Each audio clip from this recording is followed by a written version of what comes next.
Wow. That was insane. My heart rate is still pumping. My blood levels are rising still, even, what are we, an hour now after the match ended? But Kentucky volleyball just won a 5-set thriller over three-seeded Wisconsin in the Final Four to advance to the program's second ever national championship. Not a great start for the Cats, admittedly, at all. 12 points, I believe, was their fewest points in a set in the entire season, which is ridiculous to think about. And then Kentucky just continued to find ways to fight back, crawl back into this match. Went down 2-1 as well. Really just a dominant fifth set from them. Pretty much from the start, almost to the very end there. Eva Hudson is the star the whole season, but definitely the star of the night as well. I'm Zack Geoghegan here for KSR's Rapid Reaction. I've got Jacob Polacheck and Hunter Mitchell, who are both in Kansas City. Jacob Polacheck, as fans know, KSR Plus reporter. Hunter Mitchell is with Volleyball Adrenaline. Did cover Kentucky volleyball for KSR last season, but I guess he's the good luck charm now. So when he left KSR, they went to the Final Four in the national championship game. So we'll gladly take that trade. That's a good one every single day of the week. But guys, I'm gonna let you. Well, let's start with you, Jacob, because you are our Hunter and I are KSI feuding, gear. You know, you're the longtime volleyball fan. You watch it more than anyone else here. Just tell us, what were the vibes like in this sold out 18,000 plus crowd at the T-Mobile Center in Kansas City? What was it like from your experience? Well, first off, I want to make it clear: Hunter and I are feuding. That's why we're not sitting together during this. He's at the Okay. other That's exactly table. right. I am. You can see him over here. But no, the vibes were very high.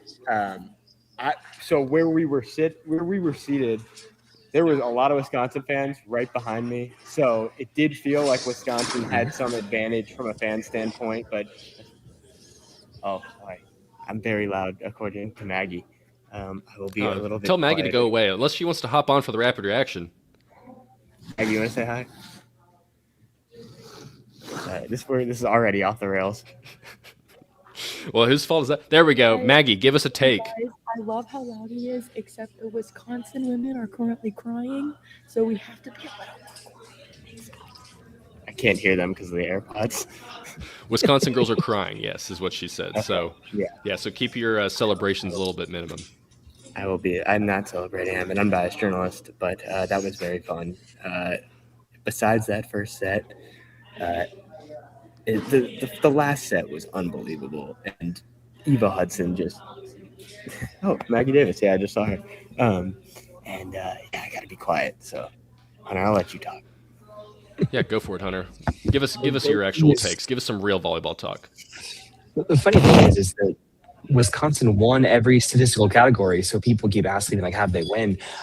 I don't know. I've been watching volleyball for 11 years, covering it for that long, and I don't think I've ever seen a match like this where a team dominated in pretty much every stat on the box score and still lost the game. Eva Hudson effect, I think, is kind of the one thing, like, that woman just refuses to lose, and I think that's definitely part of it. But man, Kentucky they willed themselves to that win, and I'm still sitting here, like you said, an hour after, and I still don't know how they did it. Yeah, 29 kills for Eva Hudson. I believe she had the final 3 as well in that fifth set there to seal the match for Kentucky. But like you were saying there, like just struggled off the bat, Kentucky did, and then Wisconsin, like, I think there was a point early in the fifth set where I was talking to my fiance, and we're screaming and yelling. Thank God no one lives above us right now, but we're screaming and yelling, and I'm like, I don't know how Kentucky is in this game. Like, they should be losing this match right now. Like, they were kind of getting kicked around for most of it. 375 hitting percentage for Wisconsin on the night. Mimi Collier, their first team All-American, with 32 kills. I imagine that's got to be a season high or career high for her. Carter Booth, it felt like, was the best volleyball player in the entire planet for the first, like, 2 or 3 sets, with the way they were getting her set up and just her ability to just slam down easy kills there kind of early on. I felt like Kentucky was able to manage that a little bit better as the match rolled along. Hunter, what did you see from your perspective on just how Kentucky was able to change things as the match went along, especially from a defensive standpoint? Yeah. Well, part of it, and they've talked about this all season, is just finding a way to win 1 point at a time and not let one snowball into 4, 5, and 6. And honestly, the first set, that's the opposite of what they let happen. They let 1 point turn into 9. And Carter Booth was unbelievable. I mean, for a middle blocker to have 21 kills, if you're not familiar with volleyball, that doesn't happen. Middles don't get set enough usually to have that many kills, let alone are they that terminal usually to actually be able to find the floor with that many. And she was hauling off on the ball, and Kentucky had no answer.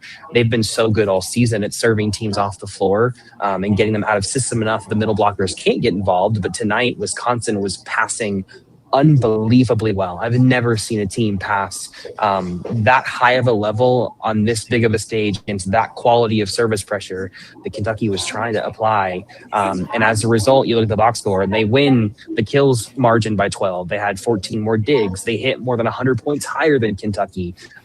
They had 3 players in double figures and one of them had 30 plus. Like, I don't know. It's funny because we kind of talked to Craig about it and he was, laughing about, like, I'm trying to find a stat in the box score that we actually won and I can't find one. He laughed and said, I think we won blocks. And then he went down and was like, oh no, we lost that too. Like, I don't know. Honestly, it felt like they just came up with 1 or 2 huge digs and huge blocks at moments that they had to have them. And that ended up being the difference in these close sets where they could have gone either way. Obviously, some of the numbers are skewed because Wisconsin was so good in the first set.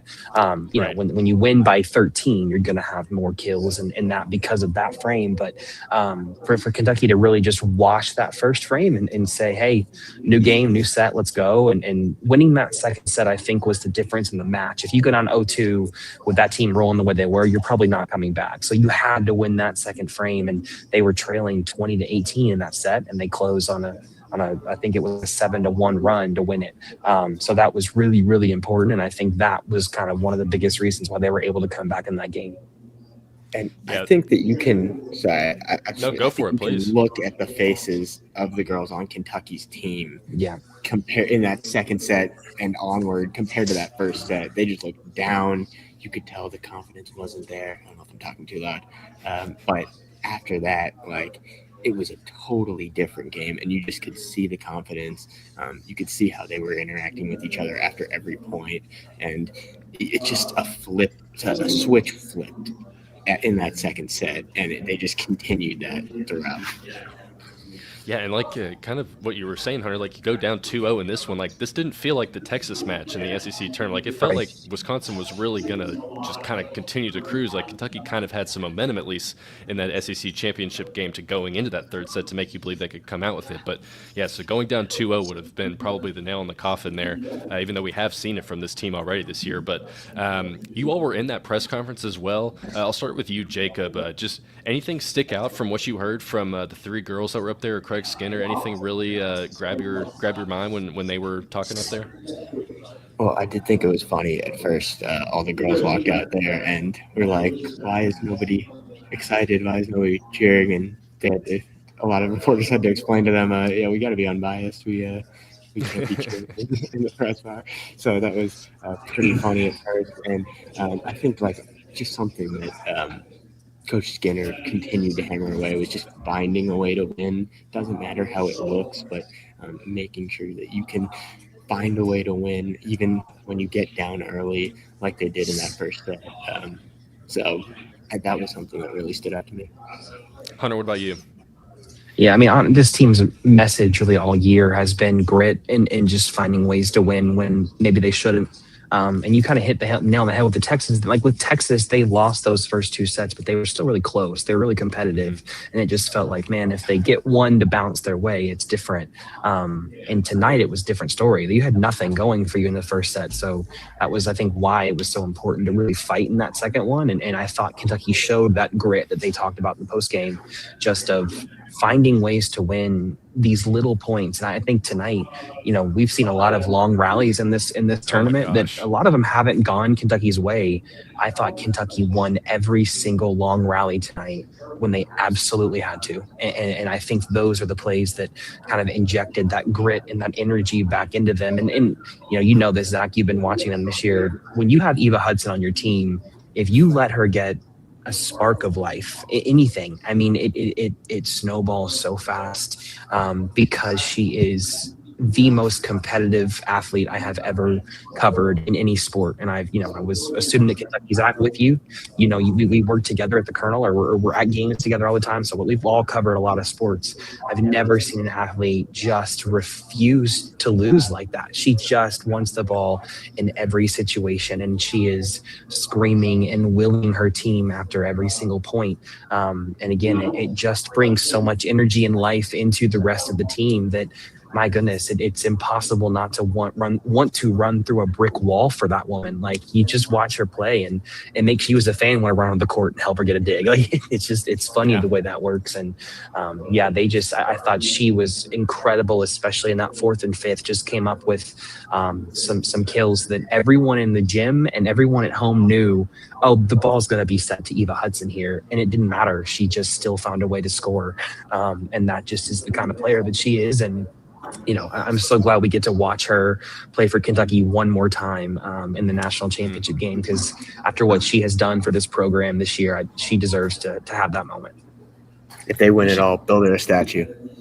Honestly, I mean, and that's the thing is, like, I don't know if they take these matches into account for the National Player of the Year award, but it would be hard to give it to anybody else, any of those other three finalists, other than Eva Hudson after seeing what she did tonight. And I believe Mimi Collier is a finalist as well for Wisconsin. So great. You saw why. But, yeah, you saw why. She didn't get the win, though. That's the only thing that matters. True. So, but we got to give Brooklyn DeLay a big shout out. I don't think she really had her best offensive game, but she still finished with 15 kills, 14 digs. Hunter, I think I saw you maybe tweet about her defense. You thought was really on par for this game or this match. Molly Tuzzo, 17 digs. Some of she was digging up, or returning, serves that were going 60, 70 miles an hour. Like, I thought she did an excellent job tonight. Cassie O'Brien with 54 assists. I don't know if that's her season high, but it's damn close to it. So close. But it's close.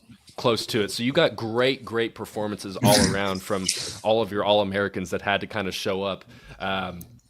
So, Hunter, let's just talk about Brooklyn's performance real quick. Kind of explain, I think the numbers offensively don't look that great, but kind of explain to us why she actually still was very impactful in Kentucky's win tonight. Yeah, I was getting asked a lot on Twitter why it felt like she was tipping and rolling so much tonight. And I was sitting courtside right behind the up ref, so I had a great view of Brooklyn, and I think a lot of her sets were too low. I think because Cassie was having to run so much and serve receive, it's really hard to keep the same pace and tempo and placement behind the ball when you're running 40 feet off the court trying to get the ball up. So I think she was just unfortunately having to tip and roll over the block instead of getting a full rip at it. And so she was struggling offensively to get into any kind of rhythm. But like she did against Texas, right, when she had one of the worst offensive games of her career, she just doesn't let it affect the rest of her. And that's not something that I think we could have said, 2 years ago. Like, she is now turning into a defensive anchor for Kentucky. And some of the swings that she dug up in that fifth set from Mimi Collier were just rockets that I don't even know how her reaction time was fast enough to pick that up. So again, like, so much credit, yes, to Eva for the offense that she was able to give, but for Brooklyn to give you that kind of defensive effort when you really hadn't gotten any kind of success defensively all night long. Wisconsin was doing whatever they wanted. They almost hit 400. For you to get those few critical digs in that fifth set when you had to have them, that ended up being the difference in the game. Kind of off topic, but I think I remember it late in that fifth set where Hudson just drilled a kill off the face of a Wisconsin player, just right into the dome. Like, I imagine that one didn't feel very good, but that was kind of the moment I think maybe everyone in the building was like, okay, I think Kentucky's got this one. Like, that was a different kind of hit from Hudson there. I think I saw someone on the KS board say, why don't they just drill it in their face? And then you see that. And, just do it every time. Hit it right in the face every single time. You can't return them all. So a lot harder to do than you think. Yes, I got it. Yeah. When you've got a 6'7" middle blocker on the other side of the net. Yeah. We'll start winding down here, guys. Any other big takes, big picture takeaways from either of you that you want to talk about? We'll kind of, I'm going to touch on Texas A&M just in a minute here before we close things out. But any other takes you've got after seeing or just not even takes, but just things you saw, things you want to point out, things that you saw from just walking around Kansas City? I mean, I think that Trinity Ward tonight was also someone that needs to be shouted out. They give her a shout out. Absolutely. She was she has been one of Kentucky's best servers in this tournament run. And again, tonight had no success getting them out of system at all in the first 4 sets, and then had that service run in the 5th to start it to get them up. I think they ended up going up 6-1. And that was so important just to get Wisconsin uncomfortable on their heels a little bit. I think you started to see Wisconsin play a little bit more tight in that 5th once that happened. So, huge shout out to her. And then Asia Thigpen on the right, I've kind of said all year, they don't need Asia to come in and she does. You don't need her to come in and give you 15 kills because you have Eva Hudson and Brooklyn DeLay.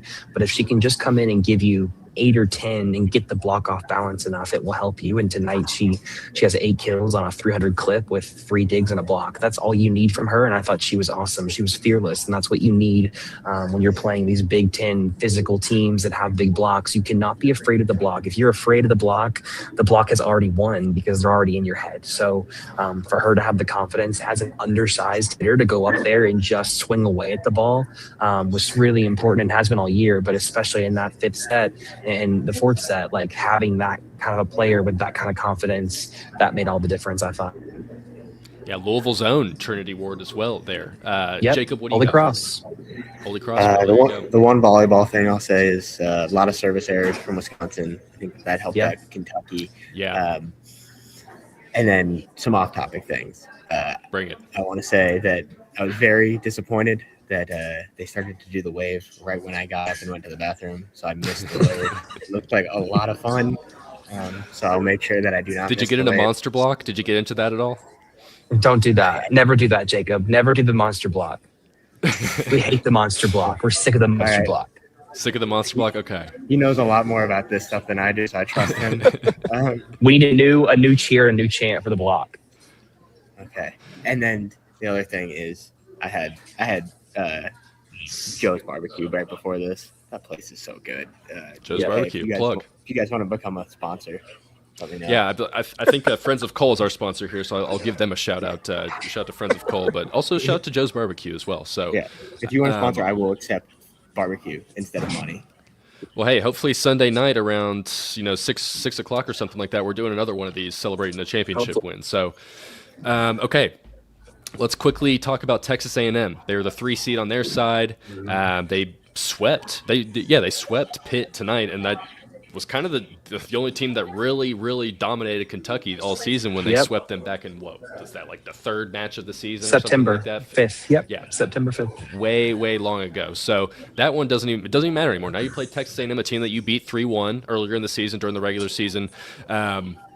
I assume Texas A&M, they're also a 3 seed, but they're obviously playing their best volleyball at the right time. Hunter, what do you remember about that match back in whenever they played Texas A&M earlier in the regular season, and kind of what do you expect to see on Sunday? Well, they play a little bit different than Wisconsin in that they're a lot more balanced, I think, all across the net than Wisconsin is, where Wisconsin was so dominant on the left pin and had a dominant middle, and then the rest were kind of just okay. A&M is a lot more. They have a great left side, a great middle, and a great right side, and that's kind of the hard thing to stop with them is you've got to find a way, like with Wisconsin, what was the key to tonight that I really needed was they're going to have service pressure. They didn't have a lot of success with that tonight because Wisconsin passed so well, but you've got to try and same thing with A&M, get them off balance with your serve so they can't set the middle as frequently. They can't set the right side or the left side with as many high quality contact sets. And if you do that, you'll get a lot more opportunities for digs in transition. Because tonight, I think that was the issue for Kentucky. We've seen them all year. They've been so good at defending and picking balls up that usually they don't have any issue transitioning offense and getting those pins that they have a lot more opportunities to swing. That's going to be really important against A&M because they do have such a dynamic offense similar to what Wisconsin had. You've got to find a way to defensively to give yourself a chance. And Afenakasapala is the name you're going to hear in the middle. She is, in my opinion, the best middle blocker in the country.